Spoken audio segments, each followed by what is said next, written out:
Is there a best way to grow onions? I want to find out. I've been growing these bulbous bad boys for many years now to great success, but in this video, we're trying out 3 different methods to see which one is the best. Bulbing onions are challenging to grow for many different reasons, but the primary one is that they take a really long time, and it really depends on what variety. Short, medium, long day onions, they really respond to what's called your day length, or how long sunlight hours exist in a particular day. So a long day onion is an onion that likes to start bulbing or creating that nice fat bulb when the days are longer, which counterintuitively actually means when you're further away from the equator. Think about going to Alaska in the summer. It is a very long day. Actually, when I was up there for my 30th birthday, I was fishing at midnight and I could see perfectly fine. So what I've done here in this patch, first of all, I have a grow bag and I've planted some yellow, white, and red onions in the grow bag, spaced about 6 inches apart or so. So this is one test. But then over here, I've got a pretty unique setup. So I've got yellow, white, and red onions, but on this half, I spaced them out about 6 inches apart in a row. And then I put a line of fertilizer in a trench, and then 12 inches on the other side, I've got another row of onions. So this particular set right here, there's a lot of space between the row, a lot of space between the onions, and a whole line of granular organic fertilizer running right down the middle. And the idea there is, will they access that fertilizer as they grow? And will that boost their growth either as far as how quickly they grow or how big they grow? And then over here, right up at the front, I spaced them way closer together, both between themselves and in the rows, and I didn't use any fertilizer at all. And what you're seeing now is about 2 months later, the process of that growth. So as we look at this patch, the first thing I'm kind of shaking my head at myself is that I planted it right next to the Epic greenhouse right here, which does cast a bit of a shadow out to about here. So that's why you see some of the ones over here being a lot taller than these ones, no matter what method that I'm using. And then the grow bag was just kind of chilling over there in full sun. So these actually look arguably the best. There's nothing I see wrong at all. And on these, I do see a couple weird things. So I see these little flower bulbs coming up on an onion. So what an onion is it's a biennial crop. It grows actually over 2 years. And the first year it's going to produce a bulb. The second year it's supposed to produce this flower stalk. And unfortunately, for some of these onions, it's doing that in year 1. So the weird part to me though, is that it's doing it on some onions and not others. For example, I just cut one off this onion right here, but this one is completely fine. Now, when you see the flower stalk, you kind of cry a little bit because it's triggering a phase of growth that's not really reversible. So these onions that have flowered aren't really going to get a whole lot bigger. Whereas there's this little guy right here that has not flowered, and I can already see a bulb starting to develop, which is really good news. So right now, I actually don't have enough information to say what I think is going to do the best.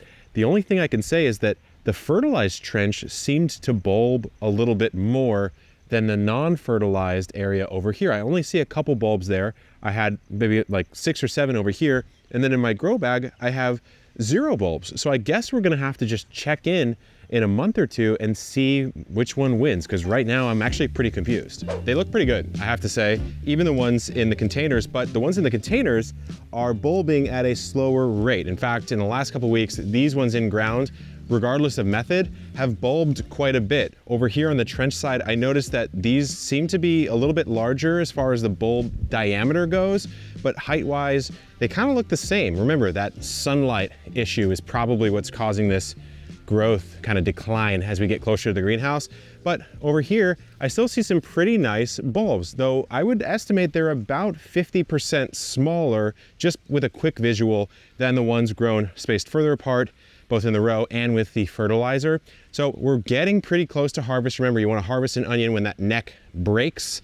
So when that flops over, we'll see. I'll do a full weight measurement, every metric you could possibly want, in probably another few weeks. The onion patch is looking strong.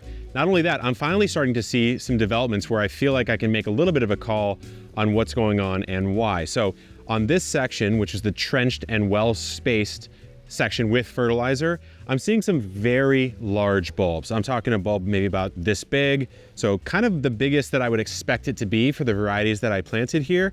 And then when I meander on through to this side, which is planted closer together, no fertilizer, I'm still honestly seeing pretty darn good onions, but none of them are massive like some of the ones on this side. So I suspect that this spacing and fertility perhaps is contributing to that. But to be honest with you guys, I would not be upset to have all of these onions as my only harvest. So I'm very excited, only time will tell. And then we're gonna do a count and weigh and see if we actually learned anything. My friends, it is time. We planted this together almost 6 months ago in early January, and I'm sitting looking at what looks like kind of a pile of trash. These don't look that good, but that's actually the perfect time to harvest. So when onions have what's called a broken neck, when the top flops over, that's our signal to harvest. So what I want to do now is come through and harvest, lay them all out on the table with the labels, and try to figure out if this planting technique made any difference at all. And then finally, what I'll do is provide my recommendation on what I'd do with my onions next year. All right, I have a lot of onions, guys. I don't know exactly what I'm gonna do. Maybe over on the Epic Homesteading channel, you will see what we turn these into. That's where I explore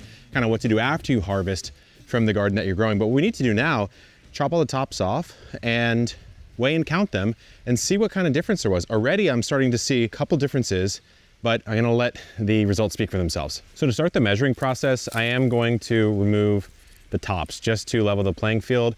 Normally when you're growing an onion, like I said, you're waiting for this to break and then you're curing your onion and you're leaving it out in like dappled sunlight for at least a few days for the skin to get nice and papery and for this junction point to be completely dry. So if I cut this off, there's a little bit of juice still up in here. Definitely smells like a little onion juice. Normally I'd want that to be perfectly dry for this use case, but I gotta figure out how much these things weigh. So I'm gonna chop it off. That's number 8 and number 9. And we are at 7 pounds, 5.2 ounces on our yellow Gran X that was trenched and fertilized. 10, 6 pounds, 7 ounces. That's 10 at 7 pounds, 2.4 ounces. 9 at 5 pounds, 2 ounces. 9 at 6 pounds, 4.2 ounces. And 10, 6 pounds, 4 ounces. 10, 6 pounds, 3.3 ounces. 10, 3 pounds, 11.2 ounces. Forgot about the grow bag onions. I've got 1, 2, 3, 4, 5, and 6, and actually a buried 7th right here, which is a white onion. So not the best comparison, but we did what we could do in the grow bags. And I have to say, if you only have space for grow bags, these are some pretty decent looking onions. Like I'd be proud of these onions if I was growing in grow bags exclusively. So let's toss these in here. And 7, 2 pounds, 6.3 ounces. I have to say, one of the cooler onion harvests that I've ever had. So what you see here on the table is each variety. Yellow Gran X, we got white Bermuda, Texas Super Sweet, and our red onion with our fertilized trench and broader spaced on the right side and our tighter spaced with no fertilizer on the left side, and it goes down. We'll put a chart up for you.